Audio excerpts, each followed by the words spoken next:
안녕하세요. 코드덱입니다. 오늘은 AI 에이전트 개발의 핵심인 패럴렐리제이션 워크플로우, 병렬화 워크플로우에 대해 알아보겠습니다. 병렬 처리를 통해 에이전트의 응답 속도를 획기적으로 개선하는 방법을 배워봅시다. 오늘 다룰 내용입니다. 먼저 병렬 처리가 왜 필요한지 알아보고 코로틴을 활용한 실제 병렬화 기법을 살펴봅니다. 이어서 결과 집계 전략, 부분 실패 처리 방법을 다루고 성능 최적화 기법과 실전 예제까지 함께 구현해 보겠습니다. 왜 병렬 처리가 필요할까요? AI 에이전트는 여러 외부 API를 호출하고 다양한 데이터 소스에서 정보를 수집합니다. 순차 처리 방식은 각 작업이 완료될 때까지 기다려야 해서 응답 시간이 길어집니다. 병렬 처리의 핵심 장점은 응답 시간 단축, 리소스 효율성 향상, 그리고 전체 처리량 극대화입니다. 구체적인 예를 들어보겠습니다. 5개의 API 호출이 각각 1초씩 걸린다고 가정해봅시다. 순차 처리는 5초가 걸립니다. 하나씩 차례대로 호출하니까요. 하지만 병렬 처리는 약 1초면 충분합니다.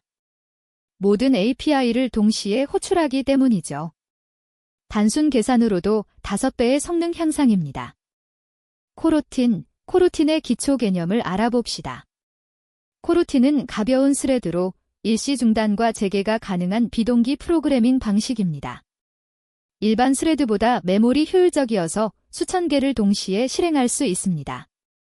구조화된 동시성을 제공해서 에러 처리와 취소도 깔끔하게 관리됩니다. 실제 코드를 보겠습니다. 코로틴 스코프 안에서 에이싱 빌더를 사용해 여러 작업을 동시에 시작합니다. 자브 1, 자브 2, 자브 3가 각각 다른 API를 호출하는데 이 세 작업은 동시에 실행됩니다. 마지막에 어웨이를 호출하면 각 작업의 결과가 준비될 때까지 기다렸다가 리스트로 반환합니다. 핵심은 에이싱로 시작하고 어웨이로 결과를 받는 패턴입니다. 에이싱과 어웨이 패턴을 더 자세히 살펴봅시다. 에이싱 빌더는 디퍼드 객체를 반환합니다.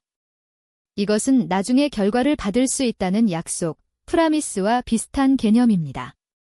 어웨이 탐수를 호출하면 결과가 준비될 때까지 코로틴이 일시 중단됩니다. 중요한 점은 일시 중단이지 스레드 블로킹이 아니라는 것입니다. 병렬로 시행한 작업들의 결과를 어떻게 모을 것인가? 이것이 결과 집계 전략입니다. 가장 단순한 방법은 리스트로 병합하는 것입니다. 또는 우선순위에 따라 특정 결과를 선택하거나 다수결 투표 시스템으로 가장 많이 나온 결과를 채택할 수도 있습니다. 결과 병합 코드입니다. 먼저 병렬로 데이터를 가져온 후 필터로 성공한 결과만 걸러냅니다. 그 다음 매프로 실제 데이터를 추출하고 리두스로 모든 데이터를 하나로 병합합니다. 이 과정에서 실패한 결과는 자연스럽게 제외됩니다. 이것이 바로 부분 실패 처리의 기초입니다. 부분 실패란 무엇일까요? 병렬 처리에서 일부 작업만 실패하는 상황입니다. 예를 들어 10개 API 중 2개가 실패했을 때 전체를 실패로 처리할지 성공한 8개만 사용할지 결정해야 합니다. 전체 실패로 처리하면 안정적이지만 가용성이 떨어지고 부분 성공을 허용하면 가용성은 높지만 데이터가 불완전할 수 있습니다. 부분 실패 처리 코드입니다. 핵심은 런캐칭입니다. 각 작업을 런캐칭으로 감싸면 해당 작업이 실패해도 예외가 전파되지 않습니다. 대신 리절트 객체로 감싸져서 반환됩니다. 마지막에 필터로 성공한 것만 골라내고 게토어스로로 실제 값을 추출합니다. 이렇게 하면 일부 실패해도 나머지 결과는 정상적으로 사용할 수 있습니다. 실패 임계값 설정도 중요합니다. 몇 %까지 실패를 허용할 것인가? 일반적으로 80% 이상 성공하면 계속 진행하고 그 이하면 전체 실패로 처리하는 전략을 사용합니다. 또는 최소 응답 개수를 설정해서 예를 들어 최소 3개 이상의 소스에서 응답을 받아야 한다고 정할 수도 있습니다. 성능 최적화의 핵심, 동시성 제한입니다. 무한정 병렬로 실행하면 시스템 리소스가 고갈됩니다. 100개의 API를 동시에 호출하면 네트워크 연결이 부족하거나 메모리가 폭발할 수 있죠.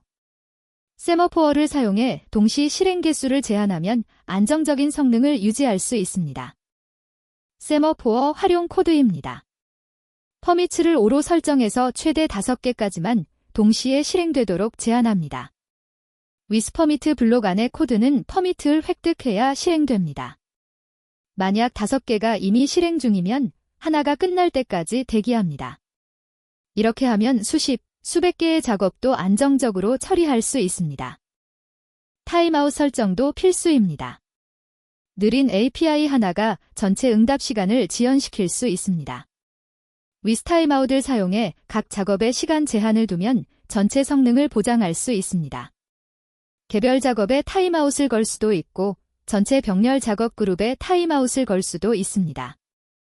타임아웃 적용 코드입니다. 위스타임아웃 3000 리턴 3초 타임아웃을 의미합니다. 3초 안에 완료되지 않으면 타임아웃 캔슬레이션 익셉션이 발생합니다. 이 예외를 캐치해서 너를 반환하거나 기본값을 사용할 수 있습니다. 로깅도 잊지 마세요. 어떤 API가 자주 타임아웃 되는지 모니터링해야 합니다. 이제 실전 예제를 살펴봅시다. 실제 AI 에이전트는 검색 엔진, 데이터베이스, 외부 API 등 여러 소스에서 동시에 데이터를 수집합니다. RAG 파이프라인에서 벡터 검색, 키워드 검색, 메타데이터 조회를 동시에 실행하면 응답 시간을 획기적으로 단축할 수 있습니다. 다중소스 병렬 수집 코드입니다. 코루틴 스코프 안에서 검색 엔진, 데이터베이스, 외부 API를 동시에 호출합니다. 3개의 에이싱 블록이 동시에 실행되고 마지막에 모든 결과를 컬렉티드 데이터 객체로 합칩니다. 만약 순차 처리였다면 각각 1초씩 총 3초가 걸렸겠지만 병렬 처리로 약 1초면 충분합니다. 스프링 AI에서도 병렬 처리를 적극 활용할 수 있습니다. 여러 AI 모델에 동시에 질문해서 결과를 비교하거나 RAG 파이프라인의 검색, 리랭킹, 생성 단계를 가능한 한 병렬화할 수 있습니다. 임베딩 생성도 배치로 묶어 병렬 처리하면 효율적입니다. 핵심 내용을 정리합니다. 병렬화 워크플로우는 AI 에이전트의 성능을 극대화하는 핵심 기술입니다.